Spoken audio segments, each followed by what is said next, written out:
el paciente se recupera, ¿sí? Mientras que se rehabilita, ¿sí? Y es, podríamos decir, dentro de los protocolos, antes esperábamos que el paciente esté compensado, no reciba más medicación para iniciar la terapia de recuperación. Hoy por hoy no. La kinesiología, la fisiatría, la fonoaudiología, la enfermería como coordinadora del grupo, ¿sí? Debe ser de pronta asistencia, es decir, cuanto más rápido se inicie hasta en forma hospitalaria, mejor. ¿Qué pasa con los pacientes que padecen una ACV y quedan en el domicilio? Que no han podido revertir o que no han recibido asistencia, también es necesaria la atención de enfermería como coordinador de los grupos. Y aquel que puede empezar a hacer las rehabilitaciones motoras, ¿sí? Motoras, de fisiatría respiratoria, de kinesiología respiratoria, de kinesiología recuperadora muscular, también puede instaurar estas maniobras para que el individuo pueda recuperarse prontamente. Vamos a compartir pantalla una vez más, vamos a pasar a lo que es el PowerPoint, que es bastante corto. Yo les envié dos PowerPoint. Este, que es el que vamos a trabajar hoy, y a través de este es que vamos a hacer lo que es la ejercitación de lo que es ACV, que no es extensa, y hay otro PowerPoint que seguramente lo vamos a trabajar en una clase auxiliar que tengo planeado para hacer, donde es un poquito más profunda con respecto a lo que es la anatomía fisiológica, no con respecto a lo que es el ACV propiamente dicho. No va a haber cambios de definiciones. Bien, entonces, vamos a definir qué es un ACV. Un ACV es cuando el flujo, o sea, se produce cuando el flujo de la sangre deja de llegar al cerebro o se detiene, ¿sí? Ya sea por unos pocos segundos o en forma permanente, lo que ocasiona que estas neuronas, que son las células que comandan lo que es la actividad cerebral, dejan de recibir oxígeno y nutrientes, lo que va a llevar a que pueda llegar a haber una muerte neuronal, celular, cerebral, que en algunos casos va a terminar siendo irreversible. Se van a necrosar.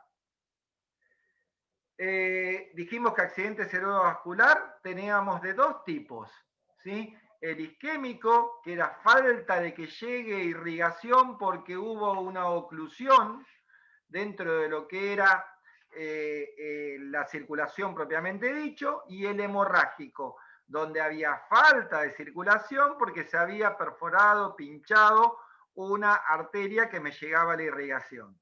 Dentro de esto nombramos dos subtipos, que en realidad no está mal dicho subtipo, pero debemos comprender como que son parte de la problemática que nos podemos encontrar, que son los AIT, accidentes isquémicos transitorios, donde es una falta de irrigación, en este caso del tipo isquémica, pero no permanente, que puede llegar a durar desde segundos hasta una hora y que se supera, por eso se llama transitorio, y que en algunos casos, la mayoría de los casos, no deja secuelas, pero hay otra que deja secuelas mínimas.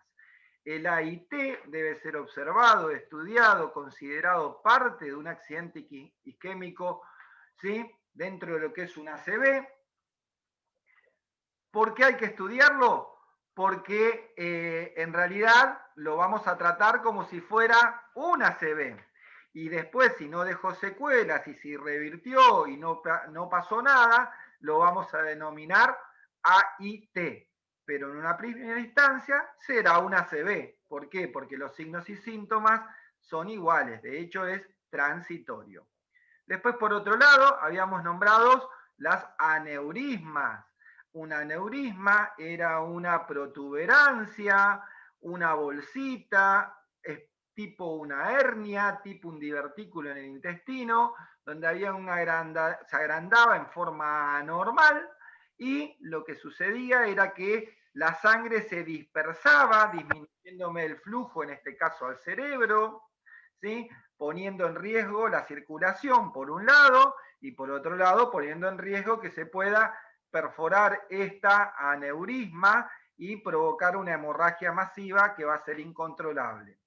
Se pueden delimitar las aneurismas, se pueden tratar, si vía cirugía endoscópica cerebral, se puede poner un mallado para fortalecer esa zona debilitada.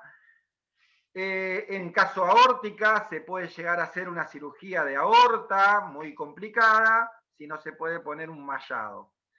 Pero bueno, acá tenemos las dos fotos donde nos indican cómo se ve un hemorrágico abajo, se perfora, cómo se ve un isquémico, se ocluye o se deja de segregar sangre porque se tapó, y lo que va a provocar en el cerebro es que haya, ¿qué cosa? Una isquemia cerebral. Isquemia porque dejó de llegar sangre, nutrientes, oxígenos, y las células se mueren, en este caso las neuronas. ¿Sí? Bien, volvemos a definir el isquémico y el hemorrágico.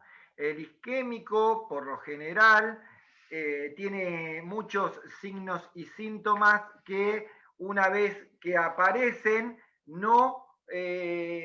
¿cómo podemos definir? En realidad, la única forma de determinar si es isquémico o hemorrágico es a través de un estudio, lo más básico, tomografía. Ahora, desde la parte clínica, un isquémico, por lo general, está más segregada la parte afectada. Entonces, por ejemplo, los signos y síntomas son determinados. No puedo levantar el brazo, ¿sí? No puedo silbar, no puedo cerrar el ojo, son muy determinados. Y no hay una continuidad de eventos que desencadenan. Vamos al hemorrágico. El hemorrágico, ¿sí? ¿Qué nos sucede? Empezaron los signos y síntomas y continúa el deterioro de los síntomas como una cascada. Es decir, no puedo cerrar el ojo, ahora, dentro de 2 minutos no puedo mover la boca, dentro de 2 minutos no puedo mover el brazo y a la hora no puedo mover nada del cuerpo. Se fue deteriorando en forma de cascada. ¿Por qué? Porque la hemorragia va siendo abarcativa, presionando partes del cerebro, ¿sí? Y va dejando de hacer que dejen de funcionar el resto del cerebro. Si tuviera que decir, un ACV isquémico tiene un gran porcentaje de recuperación. De hecho, el cerebro, si bien es el órgano más complejo de todo el cuerpo, es uno de los nobles órganos que una parte puede, dependiendo la edad, tomar conductas de otra, es decir, qué sé yo, por un golpe, por un accidente, me dejó de funcionar una parte del cerebro que me hacía mover el brazo. Con el tiempo, recuperación, otra parte del cerebro puede aprender a cómo mover el brazo. Esto, en el ACV isquémico, les cuento que los pacientes que reciben pronta recuperación, pronta asistencia para la recuperación, fisiatría, kinesiología, fonoaudiología, terapia ocupacional, enfermería, logran recuperar prontamente o con la menor cantidad de secuelas posible. Sin embargo, un hemorrágico, ¿sí? Primero y principal, que provoca mucho más daño dentro del organismo. Segundo, para recuperar necesito técnicas como pueden llegar a ser un drenado, sacar ese coágulo que está o esa sangre que está provocando presión, porque si no, no lo voy a poder nunca recuperar y se va a seguir dañando. Es decir, si bien ambos son accidentes cerebrovascular, el isquémico sucede en un tiempo determinado, daña y va a depender de qué se afectó, puedo llegar a recuperar. El isquémico, ese es el isquémico. El hemorrágico, necesito técnicas de, por ejemplo, drenado o esperar, dependiendo cuánta sangre haya salido, si no esperar una reabsorción, que es mucho más lento la recuperación, y esperar a que no deje de sangrar, es decir, cerrar la canillita por donde se está perdiendo la sangre. ¿Sí? Bien, ya hablamos de los factores de riesgo. Para mí siempre cuando hablo con enfermeros, determinar los factores de riesgo es algo muy importante. La hipertensión arterial es uno de los principales factores de riesgo de los accidentes cerebrovasculares, tanto isquémicos como hemorrágicos. El hemorrágico es mucho más fácil de entender. Si la presión está muy alta, la sangre hace más fuerza sobre la arteria y puede romper. Esto es lo mismo que piensen, lavar, todos tuvieron o vieron alguna vez una hidrolavadora, el agua sale con mucha presión, pero es la misma agua que sale de la manguera si yo lo tuviera antes de conectar. Si la manguera yo la tengo así, el chorrito de agua a lo sumo hará 2 centímetros y caerá. Si aprieto el gatillo de la hidrolavadora va a salir como a 5 o 6 metros. Esa presión aumentada muchas veces suele dañar las arterias. La hipertensión es un factor de riesgo. En el isquémico, ¿sí? La hipertensión es un factor de riesgo porque desprende, ¿sí? Ateromas, desprende grasas y las va a ir llevando por todo el cuerpo. Y como es muy fuerte la presión, los pueden clavar en los vasos pequeños. Fibrilación auricular. La fibrilación auricular o frecuencia cardíaca irregular hace que un latido sea más fuerte que otro, ¿sí? Y esto va provocando que un coagulito se vaya enclavando porque un bombazo dio fuerte, otro más pequeño y puede enclavarse. La diabetes, ¿sí? La diabetes, ¿qué es? El exceso de insulina. Azúcar, insulina. Muy bien, el exceso de azúcar en el cuerpo. Esta azúcar elevada no dejan de ser moléculas grandes que se pueden enclavar en los vasos pequeños, por eso es que las afecciones mayores en los diabéticos es en el sistema renal, donde son pequeños vasitos, pero las grandes cantidades de azúcar se van enclavando y van rompiendo en los ojos, ¿sí? Y nos queda cerebro y corazón. Entonces la diabetes es un factor de riesgo importante. Yo siempre voy a decir, la diabetes es una enfermedad muy fácil de controlar. Hoy por hoy se sabe mucho sobre la diabetes. Lo que sucede con la diabetes es que el paciente se cansa. Se cansa, abandona la dieta, abandona el tratamiento de diabético y esto es lo que provoca el factor de riesgo más grande. ¿Sí? La edad, 45 a 54 años en el varón, a partir de los 70, 74 años para la mujer, el colesterol alto, ya hablamos del colesterol clases pasadas, es grasa, ¿sí? Dentro de la sangre, que primero se va reduciendo, que se va achicando el conducto, ¿sí? Menos cantidad de sangre, menos flujo. Para que haya más flujo debe aumentar la presión. El colesterol elevado, ¿sí? Provoca que se reduzca el tamaño de irrigación dentro del vaso sanguíneo. Antecedentes familiares, si bien hoy por hoy, siempre voy a decir lo mismo, cuando hablamos de antecedentes no quiere decir que si un familiar suyo tuvo ACV, alguno de ustedes va a tener ACV, no, existe la prevalencia o la incidencia familiar, la tendencia, la genética, que cuanto más posibilidades haya de pacientes o de familiares que hayan padecido algún tipo de enfermedad, aumenta relativamente el riesgo, pero ¿cómo se disminuye estos factores de riesgo? Con controles. Haciendo mayores controles se va a disminuir los antecedentes familiares. Trastornos en la coagulación es cuando tenemos un trastorno que no coagulamos o a su vez, o al revés, que hay que darle anticoagulantes, como porque por ahí ha tenido un infarto o por ahí tiene un tipo de arritmia y necesitan o reciben anticoagulantes y el exceso de anticoagulantes puede provocar un ACV hemorrágico, ¿sí? O desprender algún ateroma y puede provocar un isquémico. Los factores de riesgo, sedentarismo, alcohol, trastornos cardíacos, drogas, tabaco, ¿sí? Y mala nutrición. Hoy por hoy, todos factores de riesgo que nos rodean a diario estos. Y bueno, hay que trabajar sobre estos factores de riesgo, disminuirlos. ¿Sí?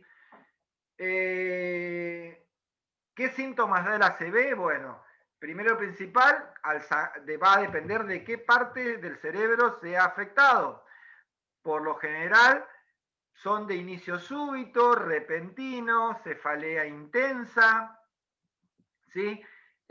cambio en lo que es la lucidez mental, en los menores signos y síntomas, cambio en la audición, en el sentido del gusto, que afectan al tacto, pérdida de la memoria, ¿sí?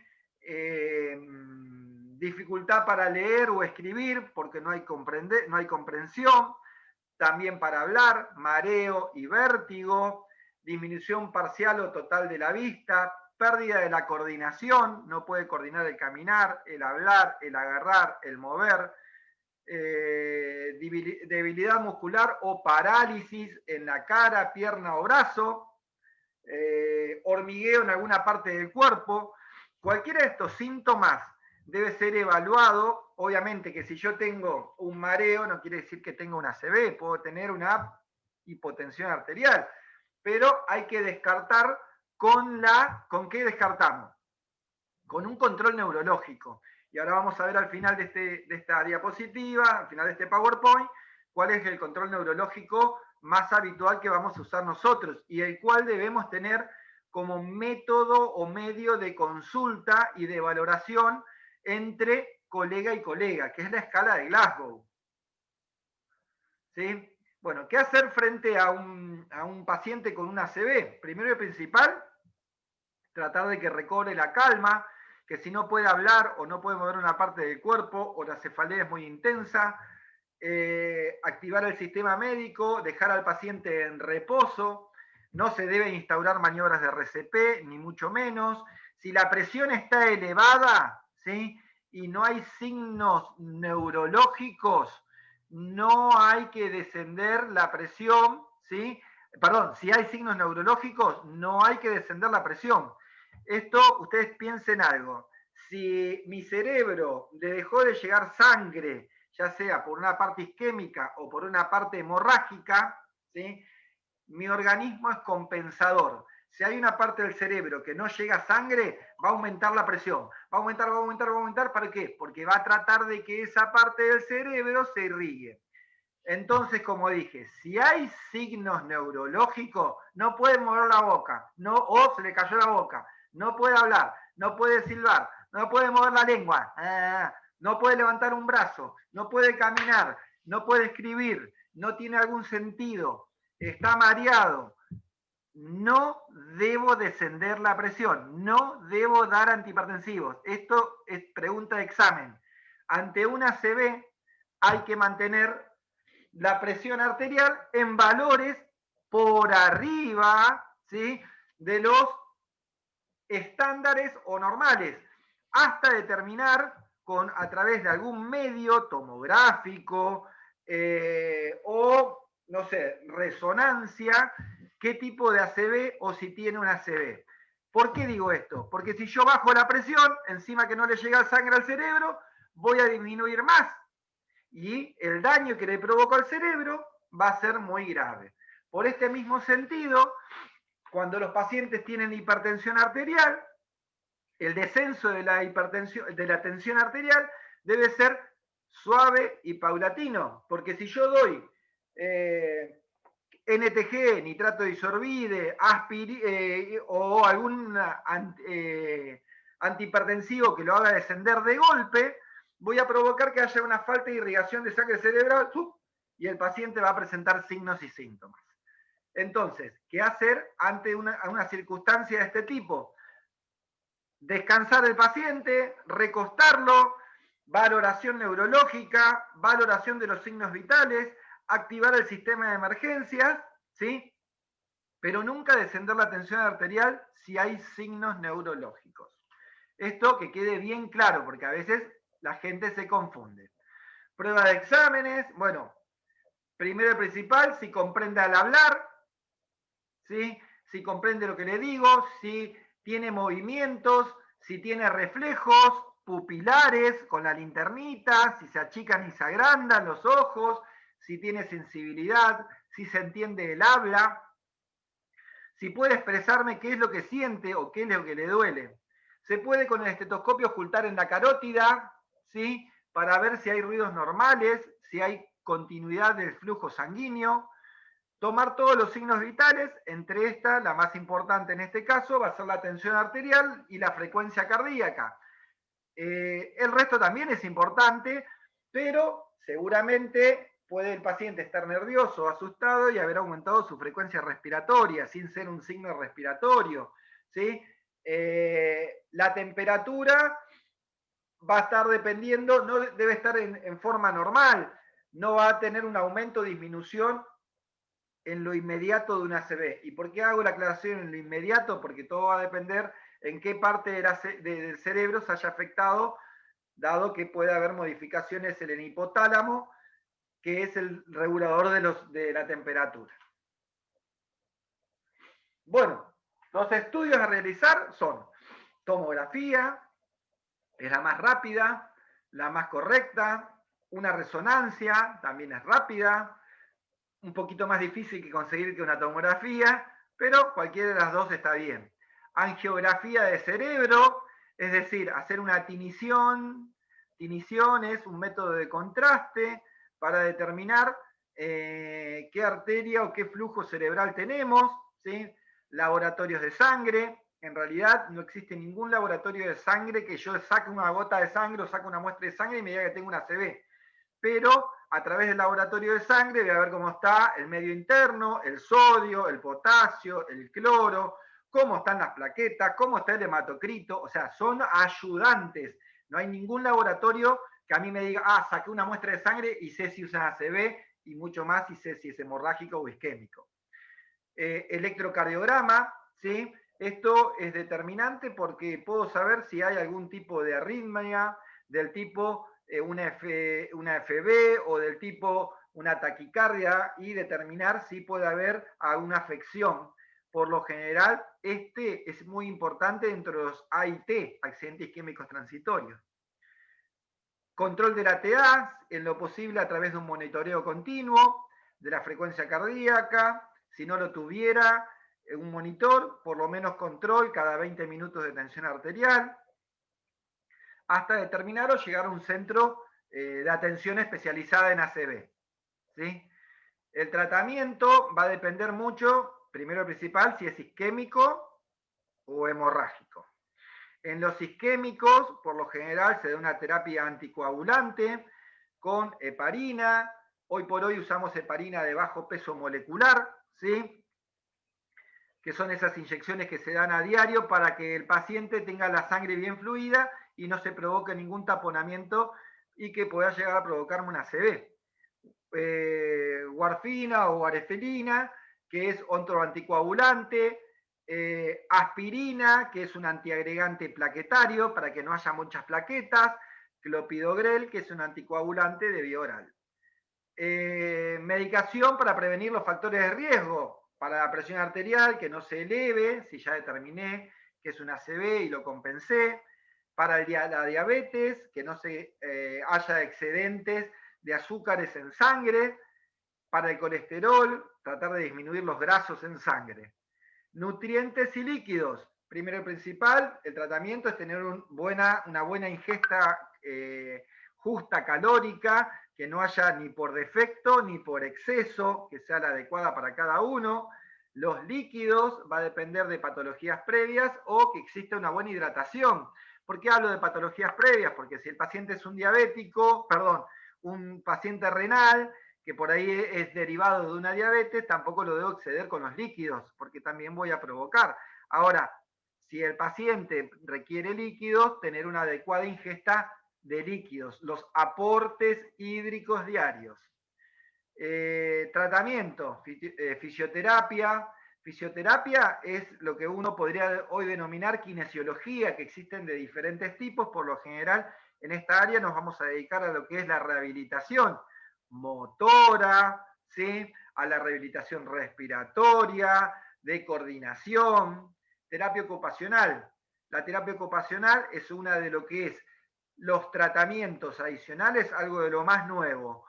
Existen terapistas ocupacionales, es una carrera donde tratamos de volver al paciente con la mayor prontitud a su estado lo más parecido a la normalidad, es decir, reinsertar al paciente o al sujeto de cuidado o al sujeto de atención como haya quedado con la menor cantidad de secuelas posibles y que sea un paciente, un sujeto de atención productivo para la sociedad.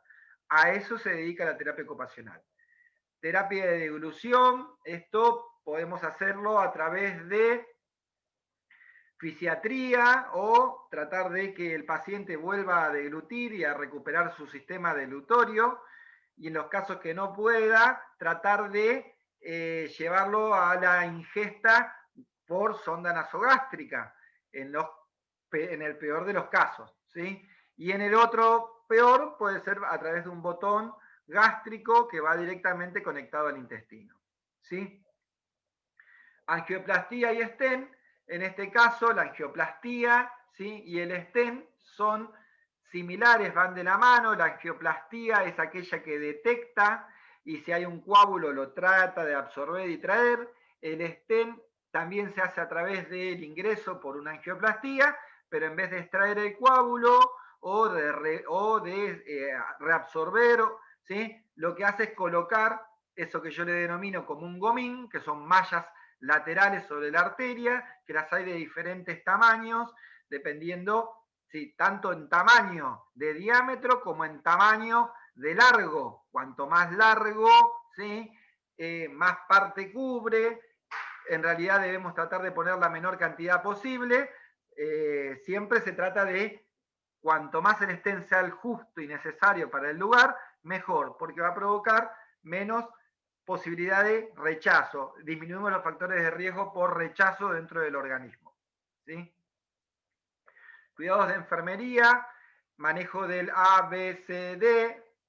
El A es la vía aérea permeable. En este caso sí, empezamos por la vía aérea porque no es una maniobra de RCP, ¿sí? Una buena ventilación, es decir, tener un buen intercambio gaseoso, una buena circulación, que va a depender de muchos factores, como es la diabetes, la hipertensión arterial, ¿sí?, el colesterol, ¿sí? La D es la valoración neurológica, y ahí vamos, en la próxima diapositiva nos vamos a parar. La valoración neurológica es un acto propio de cualquier agente sanitario y nosotros somos principales para poder medir el estado neurológico de un individuo. Dentro de los cuidados de enfermería, el seguimiento y constante de signos vitales. A su vez a esto se le agrega el control de glucemia. ¿Por qué? Porque posiblemente hagamos o hallazgos o haya pacientes que estén recibiendo algún tipo de terapia con corticoides que puede llegar a disparar o aumentar lo que es los niveles de glucemia. Las constantes, la escala de Glasgow, que es la que vamos a tratar de trabajar ahora en la última diapositiva. Por seguridad, tener un acceso venoso periférico. Vamos a trabajar, acá bien dice la diapositiva, siempre hidratación con solución fisiológica, nunca con un glucosado. En realidad va a depender de varias cuestiones. Lo que es el glucosado, esto es pura y exclusiva indicación médica. ¿Por qué no damos glucosado? Y porque vamos a comprender que la glucosa circula en sangre. Y si yo estoy tratando, ¿sí?, de evitar que haya, podríamos decir, moléculas circulándose en sangre para que no provoquen más daño, no haya más presión hidrolítica, voy a tratar de que no dar glucosado. Pero si es una indicación médica, porque el paciente por ahí está bajo de glucosa, se puede llegar a dar.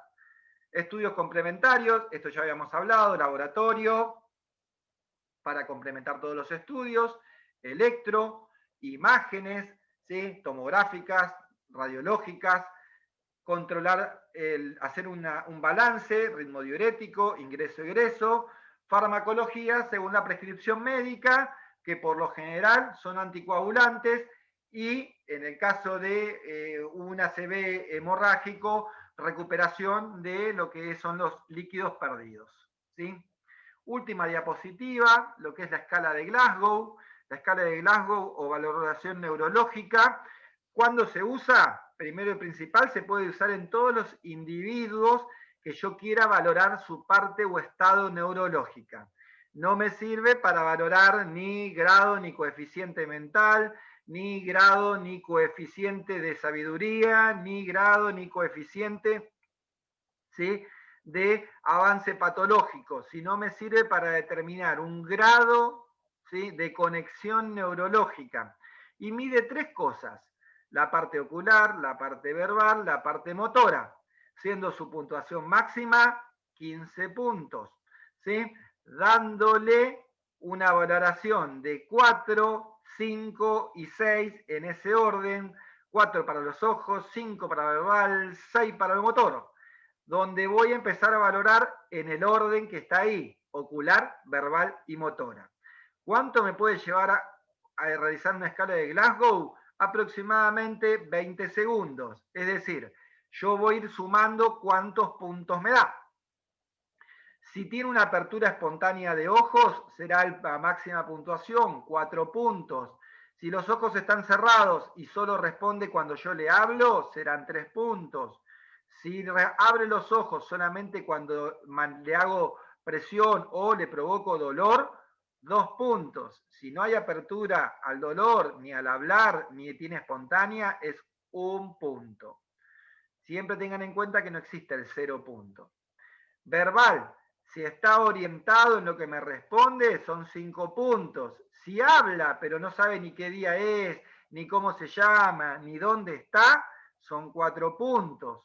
Si habla, pero las palabras son inapropiadas, como la disartria o la dislalia, son 3 puntos. Si habla o no se entiende nada y solo provoca sonidos que son incomprensibles, murmuraciones, son 2 puntos. Si no responde a la parte verbal, es 1 punto. La parte motora: si obedece órdenes, son 6 puntos. Esto yo me lo sé de memoria porque valoro a mis pacientes todos los días. Si localiza donde yo le hago presión o dolor, son 5 puntos. Si cuando yo lo presiono, ¿sí?, solamente me retrae o estira al revés, ¿vieron cuando lo hacemos en la planta del pie? A veces sí mueve, son 4 puntos. Si flexiona por ahí, yo lo toco acá y me retrae en forma normal. Esta es la parte más difícil: cuando retira y flexiona normal y cuando retira y flexiona normal. ¿Por qué? Porque por ahí yo lo toqué, por lo general se empieza por las extremidades, le toco el dedo y me mueve otro dedo, no el que yo le presioné, eso es anormal, son 3 puntos. Para la jerga, uno es descorticación, ¿sí? Descorticación es cuando no hay comunicación cerebral neuronal con la parte motora. Yo quiero mover esta mano, pero la mano no la puedo mover el brazo, pero la mano no. Eso se llama descorticar. Si solo extensión, ¿sí?, si solo extensión, hace este movimiento clásico ¿sí?, no retrae, solo extiende como para sacarme donde yo le estoy haciendo presión, son 2 puntos. Y si no hay ninguna respuesta, ¿sí?, es 1 punto. ¿Cómo se categoriza la escala de Glasgow? 15 en 15 es el mayor porcentaje, ¿sí? Y de ahí empieza a disminuir. Por abajo de una valoración de 8, el paciente está grave a gravísimo, ¿sí? Puede haber afecciones que sean parciales, por ejemplo, momentáneas, qué sé yo, que estén 12 en 15, sí. ¿Está grave? Y no, pero son cuestiones de tenerlo en cuenta. ¿Por qué dije que la escala de Glasgow era importante para nosotros? Porque dentro de la escala de Glasgow yo puedo decirle a mi compañero: mira, te dejo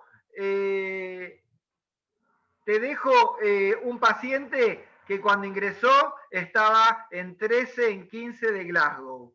Y esto me ayuda. O cuando yo digo: mira, vamos a trasladar un paciente que está con 9 en 15 de Glasgow. Eso es un paciente que está al borde de lo gravísimo. Ni hablar que si le digo un paciente que está 8 en 15, tiene que estar con un respirador, con vía aérea asegurada. Entonces es una escala que a mí me ayuda mucho a servir. Y que todos vamos a poder medir de la misma manera, porque todos vamos a ver la parte ocular, la parte verbal y la parte motora. Entonces estandariza lo que quiero ver y me dice cómo está el paciente, ¿sí? Bueno, chicos, faltan 3 minutos para que termine la clase que empieza. Hoy tienen examen con Vero, ¿no? ¿Sí? Sí, profe.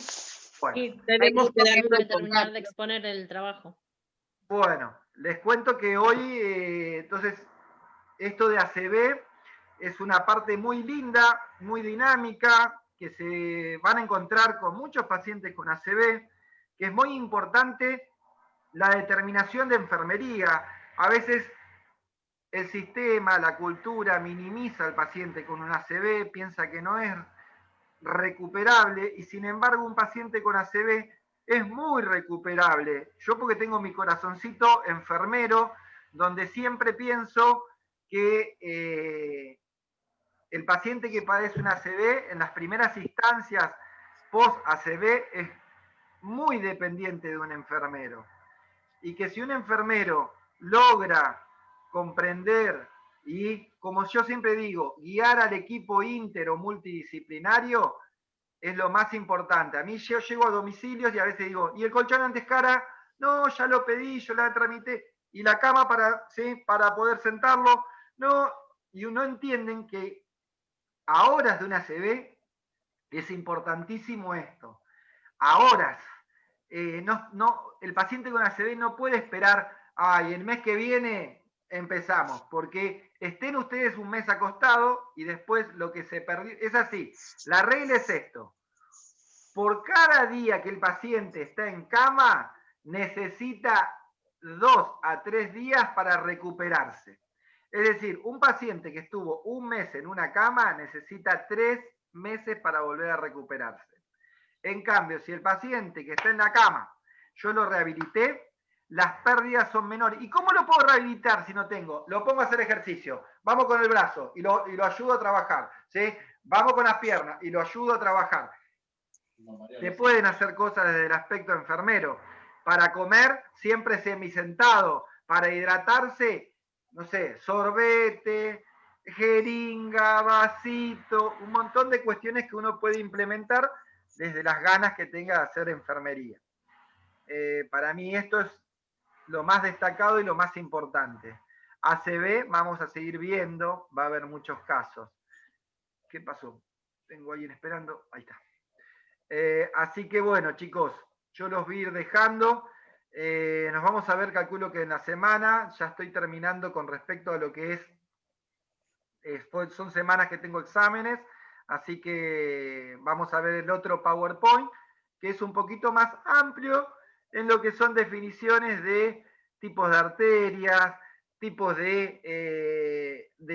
podríamos decir, de la parte anatómica nos ampliamos, pero no en la parte de conocimientos de ACV. Así que yo los voy a estar participando prontamente de una reunión, más allá que estas clases, las dos clases, o sea, los 2 videos de hoy, van a ser subidos al campus y los voy a estar participando para la próxima clase para continuar viendo ACV. Los dejo, chicos, les deseo buena semana para todos, cuídense mucho, gracias por todo. Éxito. Chao, profe. Chao, gracias. Saludos, buen fin de. Cuídese. Chao, chao.